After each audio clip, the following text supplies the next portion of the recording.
de Baile Sovimixa y Bioquímica Clínica del Dr. Pana. Para comenzar, es importante mencionar que fisiológicamente la célula se constituye en la unidad funcional y estructural de nuestro organismo. Pero en bioquímica vamos a ver más abajo de la célula. Es decir, vamos a ver componentes mucho más pequeños, que son los átomos, las moléculas, las biomoléculas, que van a formar justamente esta estructura llamada célula. Entonces, vamos a comenzar. Los seres vivos están integrados por moléculas inanimadas. Si nosotros hablamos de, primero, átomos, ¿qué átomos tenemos? A ver, ejemplos de átomos.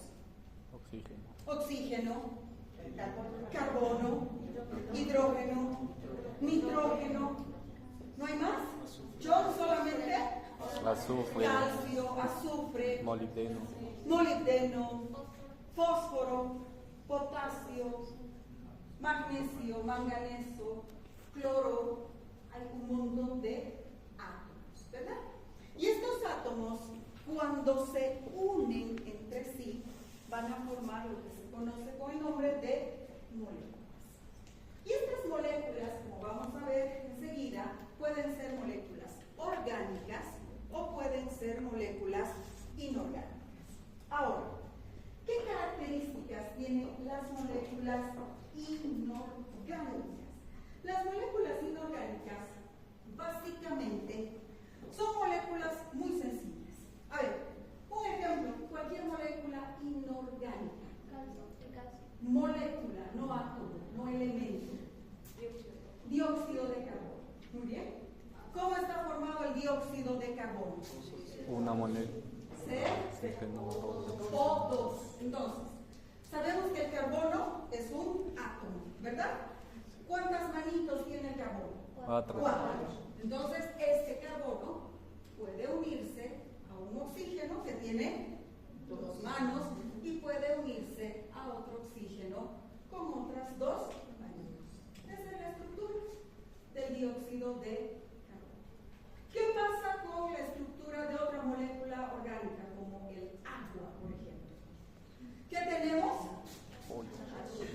H2O, el oxígeno al centro. ¿Cuántas manitos tiene? 2. Una manito a un hidrógeno y la otra manito al otro hidrógeno. Entonces, aquí nosotros vemos claramente que las moléculas inorgánicas son moléculas muy sencillas. Muy bien. ¿Qué pasa con las moléculas orgánicas? Un ejemplo de una molécula orgánica. Glucosa. ¿Cuántos carbonos? 6. 1, 2, 3, 4, 5, 6. Muy bien. ¿Qué tiene esta molécula orgánica? Aquí tiene un radical carbonilo. Es un aldehído. Entonces aquí tiene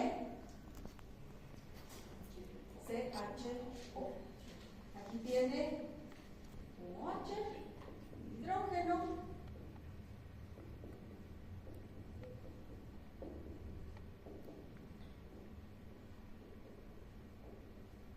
Listo. ¿Qué sucede con esta molécula?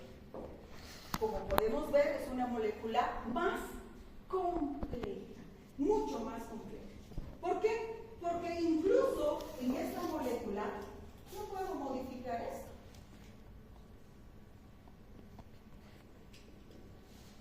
Y ya es otra molécula. Se llaman isómeros.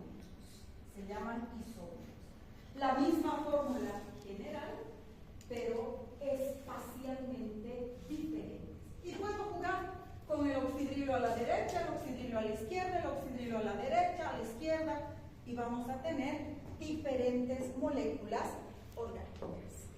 Todas con la fórmula general: carbono 6, hidrógeno 12, oxígeno 6. Mucho más complejas. Ahora, si esta molécula de glucosa yo la uno a otra glucosa, entonces vamos a tener un disacárido. que se llama maltosa. Por ahora no importa. Más compleja. Y si las dos la uno a una tercera, voy a tener una triosa. Y si uno a una cuarta, una quinta, al final vamos a tener polisacáridos. ¿Está comprendido? Y cada vez las moléculas orgánicas van a ir creciendo en estructura y en complejidad. Bueno, entonces, estos seres vivos, al estar integrados por moléculas inanimadas, van a presentar ciertas características que se llaman atributos. ¿Y cuáles van a ser estos atributos? Uno, complejidad y alto grado de organización. Si nosotros vemos en la imagen de la derecha, ¿qué es lo que tenemos? Una playa, un atardecer hermoso. Si no quisiera estar ahorita ahí, ¿no? A estar pasando clase de bioquímica. Bueno, ¿qué sucede con esta imagen? Esta imagen, o en esta imagen, simplemente estamos viendo el océano, agua, molecular inorgánica. Tenemos arena, moléculas inorgánicas. Estamos hablando de minerales, entonces son moléculas inorgánicas, muy sencillas. En cambio, al otro lado, lo que nosotros tenemos es seres vivos. Tenemos al ser humano, pero también tenemos vegetales. Tenemos estos árboles, aquí tenemos pasto. Entonces, ¿qué es lo que sucede con estos seres vivos? Estos seres vivos están formados, además de moléculas inorgánicas, están formados también de moléculas orgánicas. Y obviamente ya hemos visto que estas moléculas orgánicas van a ir creciendo, no solamente en tamaño, sino también en complejidad. Otro atributo, cada uno de no solamente los individuos, sino también los órganos, los sistemas, los aparatos, las células, cumplen una función específica. Cada una tiene un propósito o una función específica. Los ojos, ¿para qué sirven? Para ver. Los oídos, ¿para qué sirven? Para escuchar. El corazón, ¿para qué sirve? Para bombear sangre. ¿Y tiene la misma función el hígado? No. Entonces cada uno tiene su función concreta, específica. Las células. ¿Un eritrocito tiene la misma función que un hepatocito? No. Entonces cada una está especializada. Tiene un propósito o una función específica. ¿Está comprendido? Los seres vivos somos capaces de extraer y transformar la energía de que nos rodea, de nuestro entorno. El ejemplo típico, la fotosíntesis. ¿Alguien sabe qué es la fotosíntesis? Es cuando las plantas toman su alimento a través de energía solar y vuelven su alimento. Es un proceso químico a través del cual los vegetales obtienen su alimento. ¿Sí? ¿Y quién interviene? La energía solar. Perfecto. ¿En qué consiste la reacción de la fotosíntesis? Es muy sencillo. Dióxido de carbono que aspiran del aire. ¿Sí? Sabemos que los vegetales son el pulmón del mundo. Entonces, los seres humanos en la respiración consumimos oxígeno y liberamos dióxido de carbono. Estos vegetales consumen el dióxido de carbono y lo unen a la molécula de agua. ¿De dónde sacan el agua? De la tierra.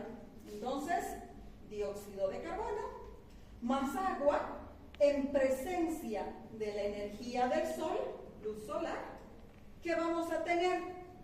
Azúcar, glucosa, y van a liberar oxígeno. Ahora, ¿qué pasa con esta glucosa? Depende de las necesidades de la planta. Si la planta necesita formar, qué sé yo, raíces, entonces la glucosa se va a unir a otra glucosa, las dos a una tercera, las tres a una cuarta, y se va a formar la celulosa. Pero si la planta necesita energía, la glucosa se va a degradar y me va a liberar dióxido de carbono, agua y energía. Entonces estamos convirtiendo la energía del sol en energía metabólica para que la planta pueda cumplir sus funciones. ¿Está comprendido? ¿Qué pasa con el ser humano? El ser humano también es capaz de utilizar la energía del sol. ¿Para qué? Para activar la vitamina D. De dedo. ¿Sí? Porque a veces la confundimos con la B, pero la B es otra. Entonces tenemos que los seres humanos también somos capaces de utilizar la energía de nuestro entorno. Otro atributo importante. Somos capaces, los seres vivos, de producir réplicas exactas de nosotros mismos. Eso creo que está claro. ¿O es que hay un rosal que me dé claveles? No, ¿verdad?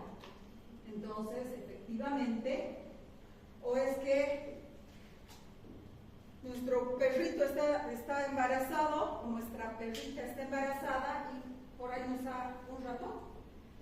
No, ¿verdad? Entonces tenemos que siempre producir réplicas de nosotros mismos.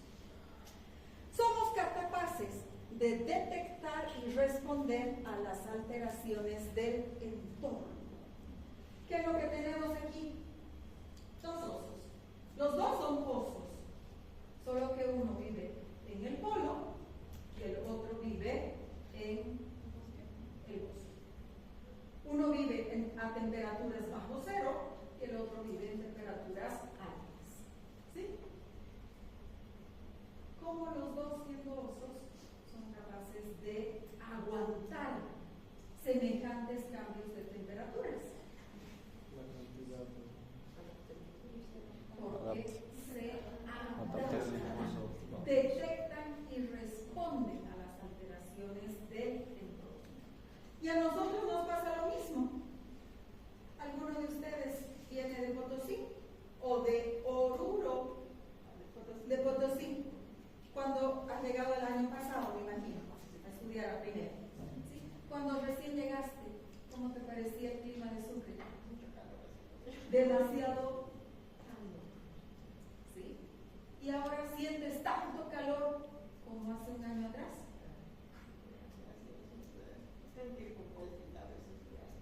Pero ya te has ido acostumbrado. ¿Y cuando vas a Potosí? Creo que mi cuerpo debe tener memoria, nada, pero cuando llegas te hace frío. Y a los pocos días otra vez justamente lo que pasa.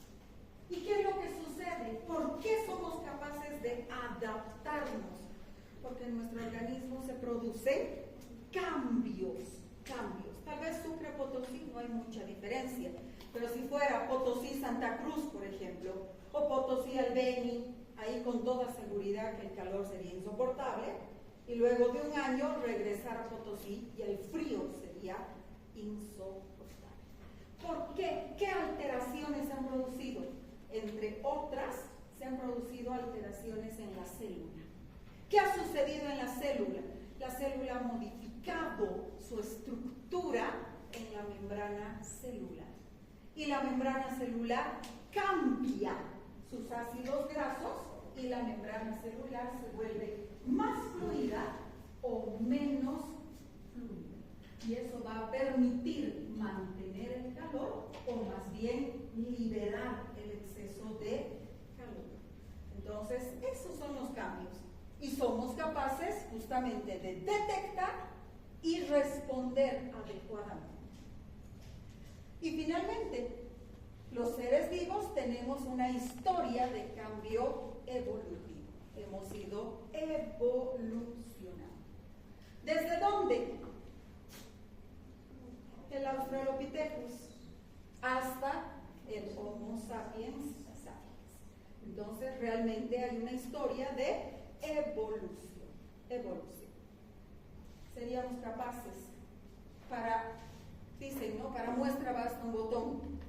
Seríamos capaces nosotros, no sé, de ir desde la facultad hasta nuestra casa sin zapatos. Ya no. Aquí hay zapatos. Cosas tan simples como esas. La composición. ¿Cómo está constituido nuestro organismo? Nuestro organismo está constituido por elementos inorgánicos. Y estos elementos inorgánicos se van a subdividir en tres grandes grupos, que enseguida los vamos a ver. Lo que se llaman los elementos primarios o mayores, secundarios, y los elementos tras u oligoelementos. ¿Cuáles son los elementos que están en mayor cantidad en nuestro organismo? El famoso CHOM: carbono, hidrógeno, oxígeno y nitrógeno. Entonces, esos son los principales elementos. Con dos más, corresponden al 95% del total de elementos en nuestro organismo. O sea que realmente estamos hechos prácticamente de carbono, hidrógeno, oxígeno y nitrógeno. Antes de continuar, una cosa que es súper importante. Existe una relación directa y muy estrecha entre la composición química de nuestro organismo y la composición química de los alimentos que consumimos. Súper importante. A medida que vamos a ir desarrollando los temas, vamos a ver que la única vía de ingreso de los nutrientes a nuestro organismo fisiológica es a través de la vía digestiva. La única. ¿Por qué? Porque la parenteral, nos pueden poner suplementos parenterales a través de sueros, inyecciones, no es fisiológica, no es patológica, pero no es la vía tradicional, ¿sí? La única vía fisiológica tradicional es la vía digestiva. Ahora, obviamente, en los alimentos existen todos los nutrientes, todas las biomoléculas que necesitamos. Estamos hablando de hidratos de carbono, lípidos, proteínas, básicamente, porque si hablamos de moléculas informacionales, ácidos nucleicos, tienen una estructura proteica, básicamente. ¿Sí? Entonces es importante tomar en cuenta esto. Ahora, vamos a ver que existen ciertas moléculas que las vamos a llamar moléculas esenciales. ¿Qué querrá decir esencial?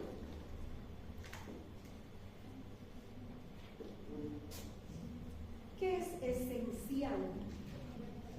Que no puede faltar, que es imprescindible. ¿Sí? Entonces vamos a ver que hay proteínas, en realidad la unidad funcional, que es el aminoácido, esenciales. Y vamos a ver que hay lípidos, ácidos grasos, que también son esenciales. Pero no así los hidratos de carbono. No hay un solo hidrato de carbono que sea esencial. Pero ustedes me dirán, si no desayunamos, nos desmayamos.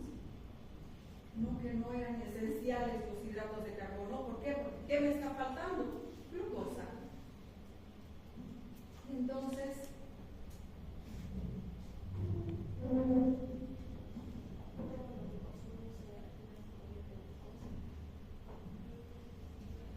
No, la glucosa no es esencial. La glucosa no es esencial. Consumirla, pero en nuestro organismo sí es esencial, porque es la única fuente de energía. Pero lo que quiero que me entiendan es lo siguiente. Cuando hablamos de moléculas esenciales, son aquellas moléculas, o sea, ¿cómo se define una molécula esencial? Una molécula es esencial, ¿por qué? Porque si no la consumo, mi organismo no puede sintetizar. Entonces, necesariamente, para que mi organismo no tenga esa deficiencia, tengo que consumir. ¿Está comprendido? No esencial quiere decir que consumo otras cosas y mi organismo, a partir de estas otras cosas, es capaz de formar. Y la glucosa, mi organismo la forma. Puede formar glucosa a partir de proteínas. Puede formar glucosa a partir de, no precisamente lípidos, sino de una fracción de los lípidos. ¿Sí? Entonces, tenemos fuentes alternativas de glucosa. El proceso se llama gluconeógenesis, formación de nuevas moléculas de glucosa, a partir de moléculas que no son hidratos de carbono. ¿Cuáles son esas moléculas? Aminoácidos y otros compuestos, como por ejemplo el piruvato, como por ejemplo el oxalacetato,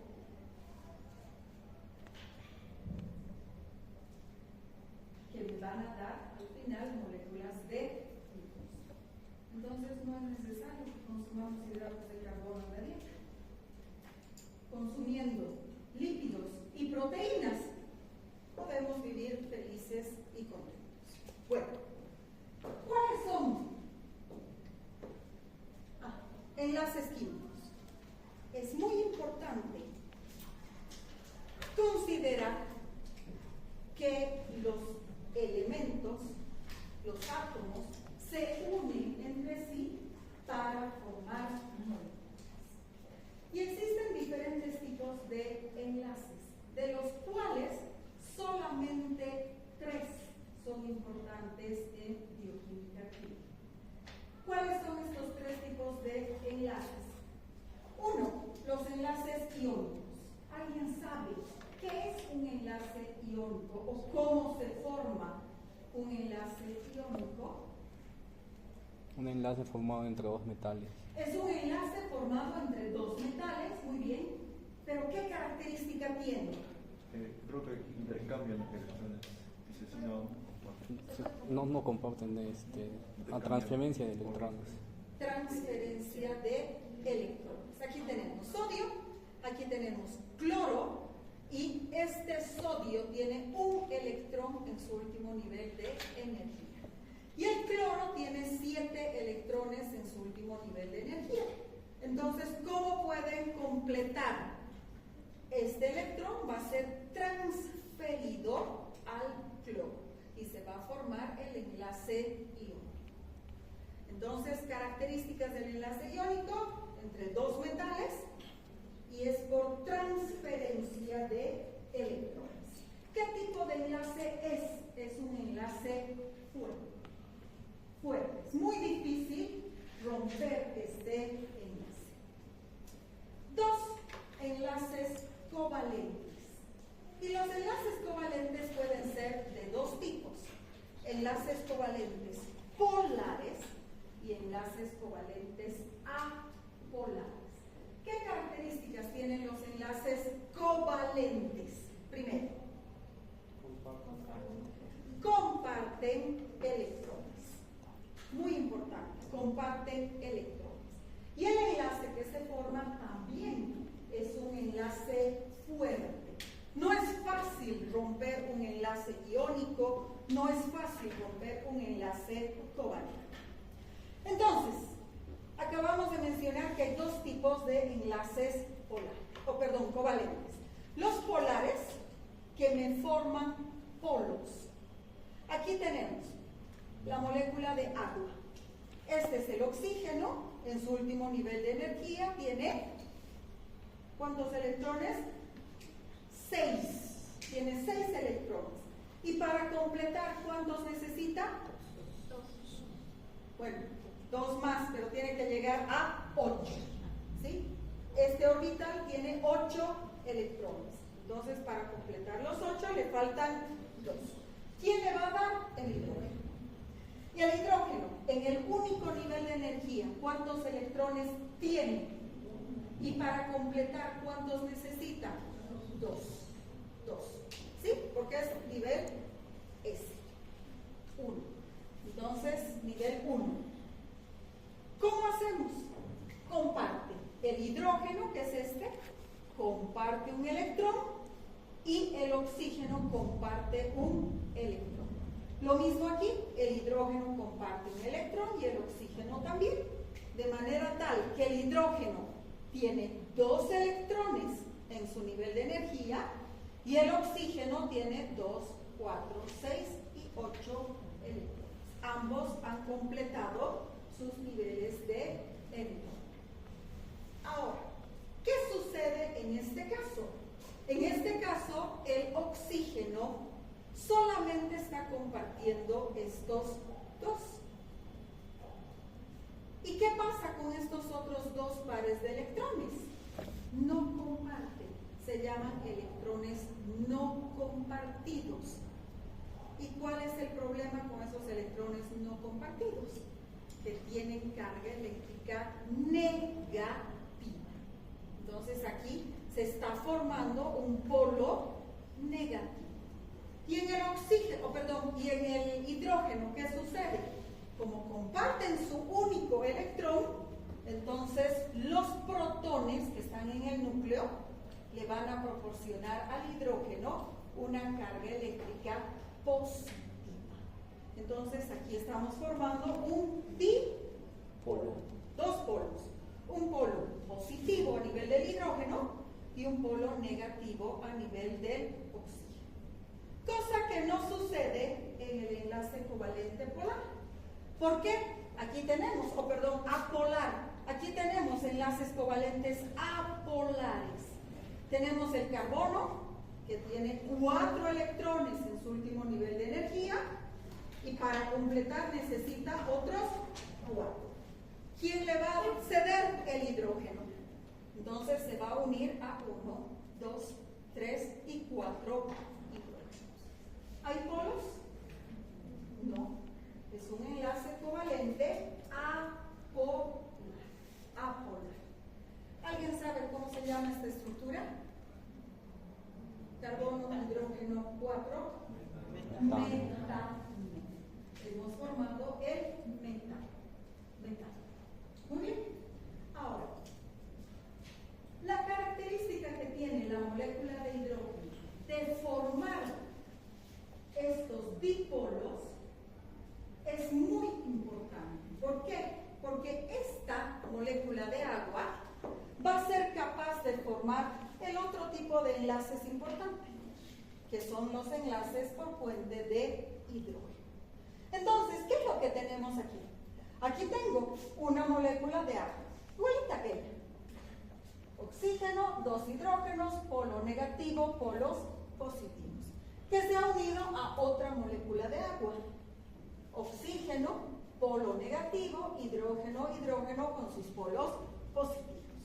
Entonces, ¿qué pasa con estas 2 moléculas de agua? Se atraen.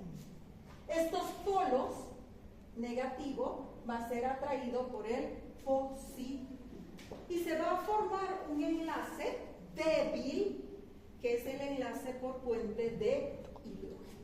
Y fíjense, enlace covalente, ¿cómo está dibujado? Con línea continua, por puente de hidrógeno, con línea segmentada. Entonces se trata de un enlace, siempre que ustedes vean un enlace segmentado, es un enlace por puente de hidrógeno. Si se fijan, cualquiera de las 2 puntas del enlace va a haber un hidrógeno. Siempre es un enlace enlace débil. Fácilmente yo puedo romperlo. ¿Cómo voy a romper estos enlaces? Los enlaces por puente de hidrógeno, simplemente subiendo la temperatura. La fiebre produce ruptura de los enlaces por puente de hidrógeno. Por eso es que hay problemas. Y el paciente puede morir como consecuencia de un estado febril. Cambio de pH. También me rompe enlaces por puentes de hidrógeno. Pero para que se rompan los enlaces covalentes, ¿qué necesito? Aquí ni la fiebre ni el cambio del pH no me rompen estos enlaces. Aquí lo que necesito es tijera. ¿Y cuáles son las tijeras? Creo que por aquí han mencionado Reacciones químicas. las enzimas. Las enzimas son las únicas que van a ser capaces de romper los enlaces covalentes. ¿Está comprendido? Por eso es que necesitan saber enlaces. Muy bien.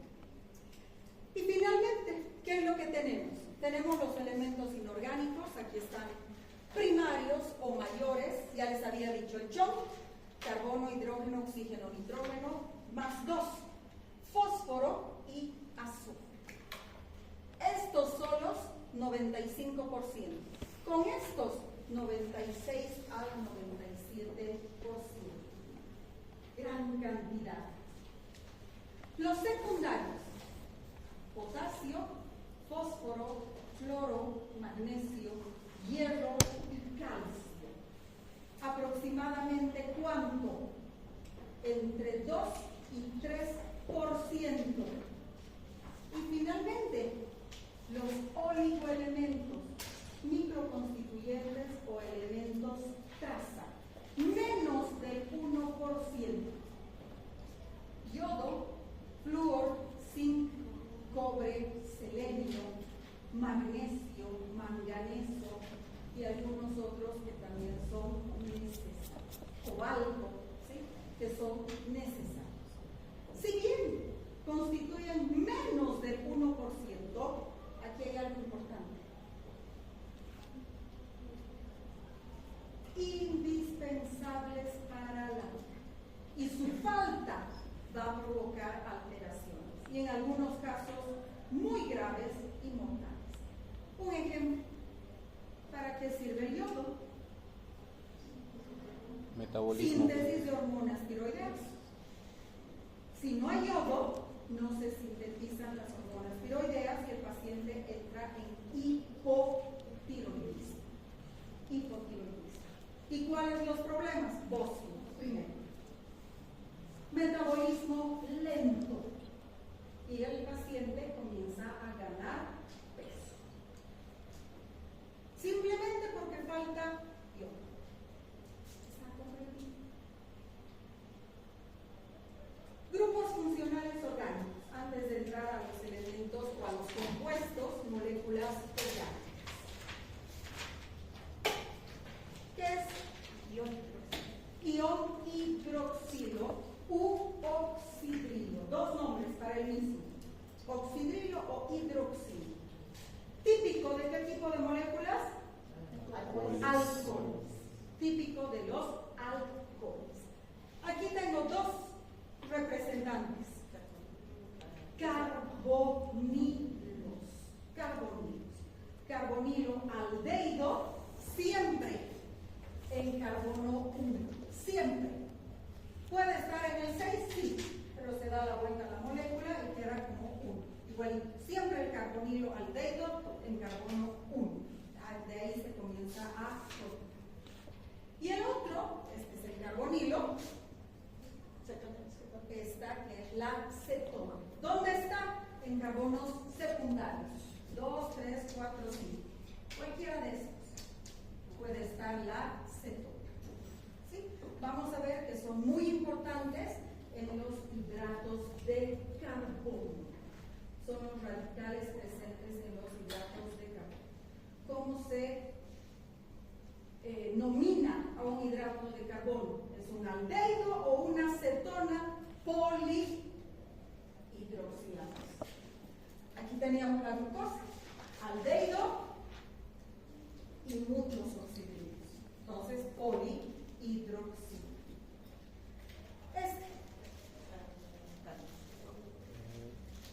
COOH. Ácido carboxílico. Ácido carboxílico.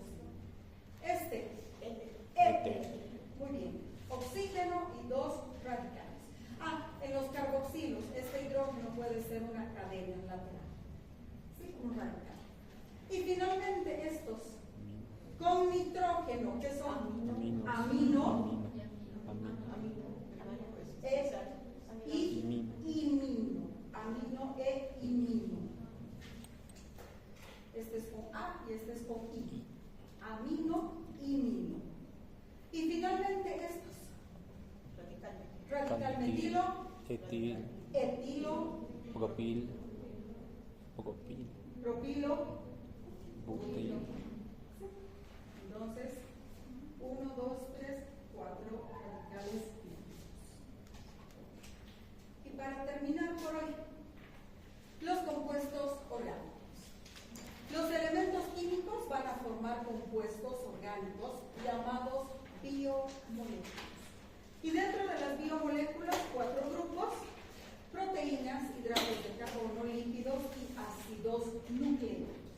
¿Qué características tienen estas biomoléculas? Tienen unidades estructurales y funcionales. Y de acuerdo a cuántas unidades se encuentran presentes, la jerarquía y la complejidad va a ir creciendo. Así, por ejemplo, esta es la unidad funcional de las proteínas y recibe el nombre de aminoácido. Y esta es una proteína, donde hay 1, 2, 3, 4, 5, 6, 7, 8, 9, 10, 11, 12, 13, 14, 15, 16 aminoácidos. ¿Y cómo sé que hay 16 aminoácidos? Fácil. ¿Qué característica tiene el aminoácido? Carbono central alfa. Siempre. Este es el carbono central alfa. A este carbono, que tiene 4 manos, se une siempre el amino, NH2, el carboxilo, COOH, un hidrógeno y una cadena lateral. Un aminoácido se diferencia de otro solo en la cadena lateral. Estos 3 componentes siempre son los mismos. Entonces, para contar los aminoácidos, ¿qué he hecho aquí? Buscar cadenas laterales. Cadena lateral, quiere decir que es el carbono del aminoácido. El hidrógeno, el amino y el carboxilo. Carbono central, cadena lateral. Hidrógeno, amino, carboxilo. Aquí, cadena lateral, carbono, hidrógeno, amino, carboxilo. ¿Qué más podemos ver aquí? Los enlaces covalentes. Y aquí, puentes de hidrógeno.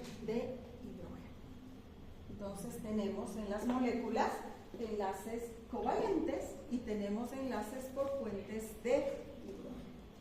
Ahora, como la jerarquía y complejidad va creciendo a partir de las unidades estructurales, vamos a tener a veces solamente aminoácidos y vamos a tener una proteína. Pero estas proteínas pueden formar estructuras aún más complejas. ¿Y qué es lo que tenemos aquí? Se llaman estructuras supramoleculares. ¿Qué tengo aquí? ¿Qué creen que es esto? Típico, en espiral. Ácidos nucleicos. ARN. ¿Por qué? Porque tiene 2 cadenas. Si fuera una, sería ADN. ¿Qué más tenemos? Lípidos. Tenemos proteínas. Tenemos hidratos de carbono. Entonces, este es un virus. Esta es una estructura viral. ¿Está formada solo por aminoácidos, solo por ácidos nucleicos, solo por lípidos? No. Es el conjunto de todos. Al igual que las membranas celulares. ¿Qué tengo aquí? Bicapa lipídica. ¿Cómo sé que son lípidos? Fácil. Siempre que ustedes vean una pelotita con 3 colas o con 2 colas, es un lípido. Y las colitas son las insolubles en agua. Entonces aquí tengo bicapa lipídica. ¿Qué será esto? Una proteína. Proteína transportadora, que me está formando un poro o un canal. ¿Sí? Y estos redonditos verdes, ¿qué serán? Azúcares, hidratos de carbono. Entonces tenemos proteínas, algunas que atraviesan completamente la membrana, se llaman proteínas transmembranas, y otras que no. Aquí tenemos colesterol, estos amarillitos, ya los vamos a ir diferenciando una vez que vayamos avanzando. Muy bien, eso sería todo por hoy. Ya les había adelantado para mañana